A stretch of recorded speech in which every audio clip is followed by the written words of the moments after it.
São 11 da noite e a louça ainda é na pia. A água escorre pelas mãos e no meio daquela espuma, sem aviso algum, a cabeça começa a fazer uma lista de tudo que ainda não foi resolvido. O e-mail que não respondeu, a ligação que precisa fazer no dia seguinte, aquela frase que disse durante a reunião e que talvez tenha soado errada. Ela nem percebeu o momento exato em que ela parou de lavar aquele prato e começou a se defender de coisas que ainda nem aconteceram. Eu sou Camila Rodrigues, psicóloga clínica especializada em terapia cognitivo-comportamental, e esse é o Em Voz Baixa. Isso também acontece quando chega uma mensagem bem simples: precisamos conversar. O corpo inteiro, ele já entende aquilo como uma ameaça, antes mesmo de saber qual é o assunto ou do que se trata. Acontece numa reunião de trabalho, mesmo quando você se sente preparada, o coração acelera, a garganta fecha e a mente começa a perguntar bem baixinho: e se eu errar? E se descobrirem que eu não vou dar conta? E é à noite, quando finalmente o corpo ele deita e ele para, mas a cabeça está ali, funcionando a mil, como se ainda fosse um horário comercial. Talvez você reconheça essa sensação de estar sempre um passo à frente de si mesma, antecipando o que pode dar errado, tentando adivinhar o que os outros vão sentir, antes mesmo que eles sintam, carregando cada cobrança como se fosse uma responsabilidade sua entrever. E você já deve ter ouvido ou já disse para si mesma: "Ah, mas eu sou assim mesmo. Eu sempre fui ansiosa. Eu penso demais. Eu sou intensa. Eu tenho dificuldade de relaxar." Mas presta atenção numa coisa bem importante. O que você chama de jeito de ser, na verdade, pode ser um modo de sobrevivência. No Brasil, uma em cada 3 mulheres já recebeu esse rótulo. Entre os homens, esse número ele cai pela metade. E isso não significa que você seja frágil, incapaz. É o resultado de um corpo que segura junto com a cabeça a casa, o trabalho, os filhos, o parceiro, a culpa, e ainda se cobra por parecer bem. Uma mulher, ela trabalha fora, ela responde os seus clientes, o seu chefe, ela cuida da casa, organiza toda a vida dos seus filhos, antecipa até o humor do seu parceiro, mesmo ele não falando nada. Ela se preocupa com dinheiro, ela tenta arranjar tempo para cuidar de si, ter uma vida social, parecer uma boa profissional, uma boa mãe, uma boa filha, a amiga presente, e no meio de tudo isso, ainda se cobra por se sentir exausta. Repare que ela raramente ela vai dizer: "Nossa, a minha vida está pesada." Normalmente nós mulheres falamos: "Eu não estou dando conta." E essas duas frases, elas não têm o mesmo peso. A primeira, ela olha para o peso que está do lado de fora. Já a segunda, ela transforma esse peso em defeito, como se o cansaço fosse a prova de uma falha pessoal e não numa consequência muito óbvia de dar conta de tudo. E é aí que a ansiedade ela se mistura com a culpa, com a vergonha e vira uma única voz, e que ela não avisa que chegou, ela simplesmente aparece. Imagina uma mulher no meio do dia ali, no seu trabalho. Ela recebe uma mensagem do chefe dizendo: "Você consegue falar comigo mais tarde?" Só isso. Uma frase de 9 palavras, mas alguma coisa dispara dentro dessa mulher. E aí ela começa a pensar: Será que eu fiz alguma coisa de errado? Será que ele vai me cobrar de alguma coisa que eu não fiz? E o dia dessa mulher muda completamente. Ela perde a cor, a estabilidade.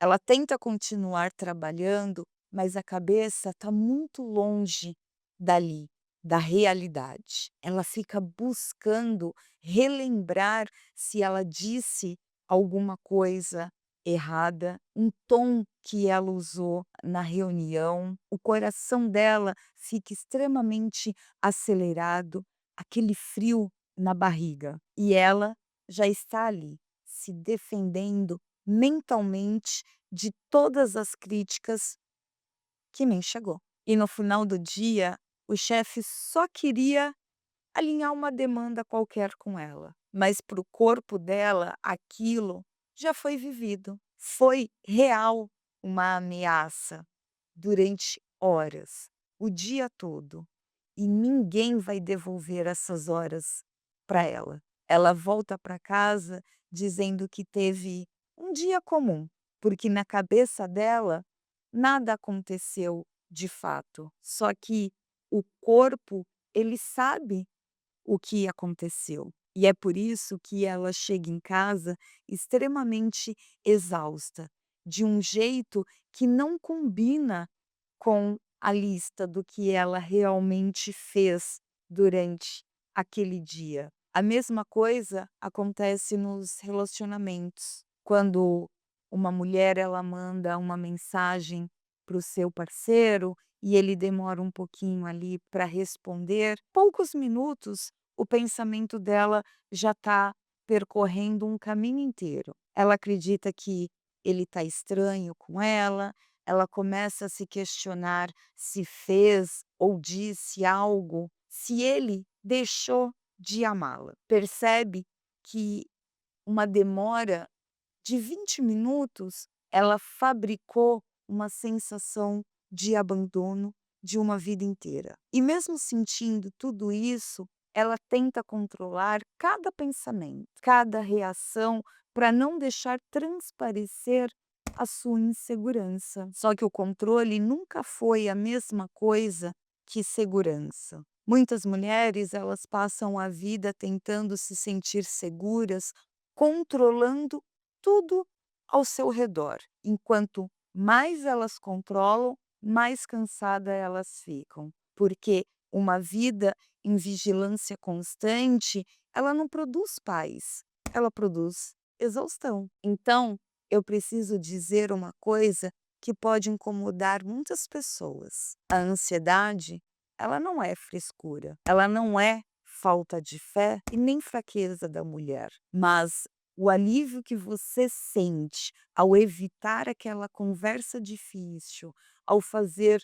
tudo sozinha para não depender de ninguém, responder a mensagem imediatamente para não parecer desinteressada, esse alívio ele tem prazo de validade. Ele passa rápido e cobra caro demais, porque o problema que você evitou, ele continua ali, exatamente no mesmo lugar aonde ele estava. E talvez agora você esteja pensando: "Tá, Camila, então como eu elimino essa ansiedade de vez?". Só que essa pergunta, ela já nasce errada, porque parte da ideia de que existe uma versão sua sem nenhum medo, sem nenhuma dúvida, sem aquele desconforto, essa mulher ela não existe. A pergunta que importa é outra. Como responder a esse alarme de um jeito que não esgote o meu dia todo? Isso começa muitas vezes com uma distância mínima entre você e a ansiedade que está te afirmando. Porque quando você está mergulhada na ansiedade, tudo que ela diz soa como uma verdade absoluta. Ela diz para você que vai dar errado e você acredita sem examinar. Mas existe uma diferença entre ter um pensamento e viver dentro dessa profecia. E essa diferença só aparece quando você para e ainda mesmo que por alguns segundos, e consegue nomear o que você está sentindo, ao invés de se afogar nisso. Se questionar se essa ameaça ela é real ou só é uma possibilidade que a sua cabeça decidiu tratar como uma sentença. Vamos voltar naquela mensagem. Precisamos conversar? A ameaça real é que existe uma conversa pendente. Todo o resto, vou ser rejeitada, vou ser demitida, eu vou decepcionar, eu vou ser abandonada. Isso é a mente ansiosa que construiu sozinha, sem nenhuma prova. E os comportamentos que você chama de cuidado, mas que talvez seja só um medo disfarçado. Ensaiar uma conversa 20 vezes antes de ter a coragem de falar, pedir desculpa por coisas que você não fez, responder na hora para não parecer desinteressada, cada uma desses gestos parece uma proteção. Na verdade, reforça uma crença perigosa, que você só está segura se você estiver no controle de tudo. E essa segurança nunca foi sobre sentir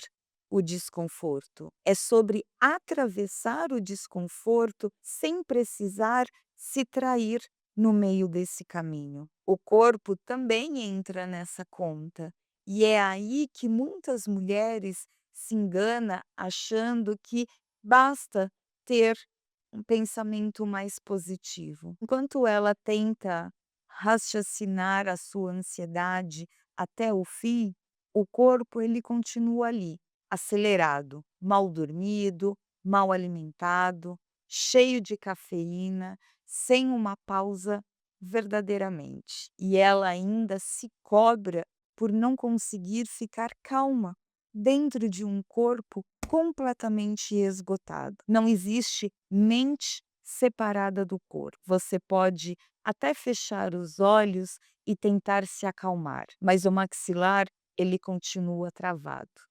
Os ombros continuam ali, subindo, quase que tocando a orelha, e o estômago sempre apertado, como se ele estivesse ali, preparado para receber uma péssima notícia.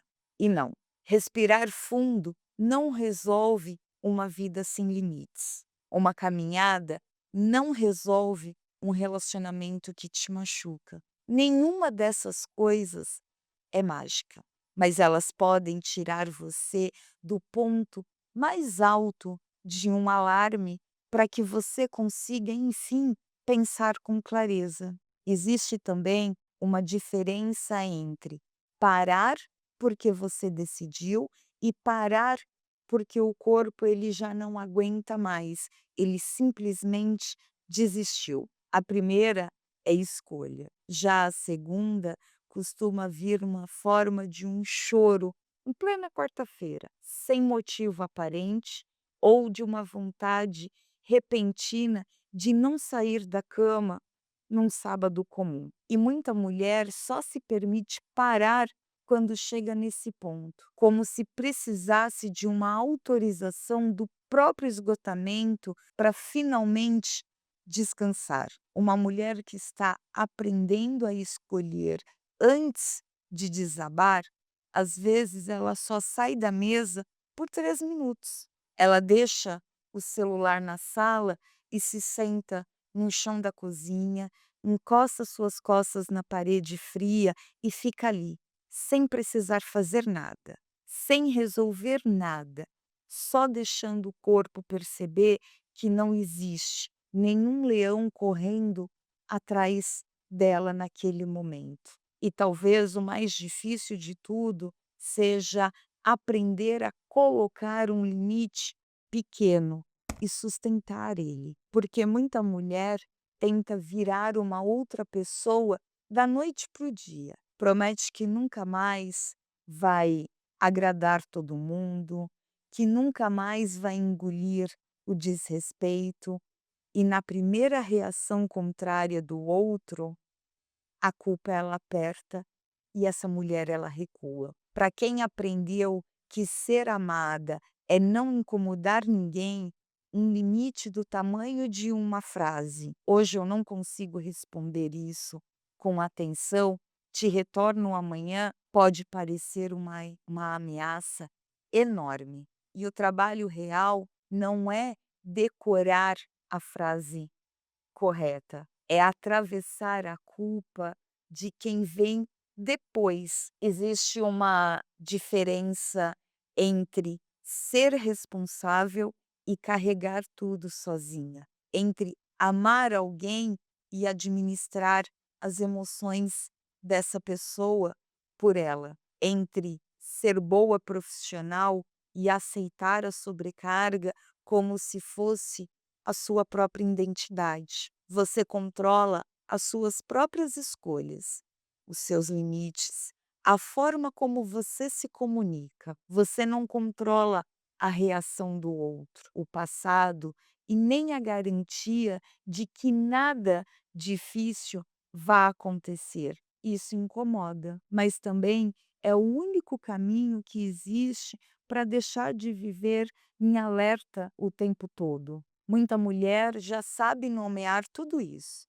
Ela até segue perfil de psicologia, escuta podcast, entende os termos, sabe explicar exatamente o que está sentindo. Mas saber explicar o próprio sofrimento nunca foi a mesma coisa do que estar bem. E é por isso que na hora em que a situação ela realmente acontece, essa mulher ela trava do mesmo jeito sempre.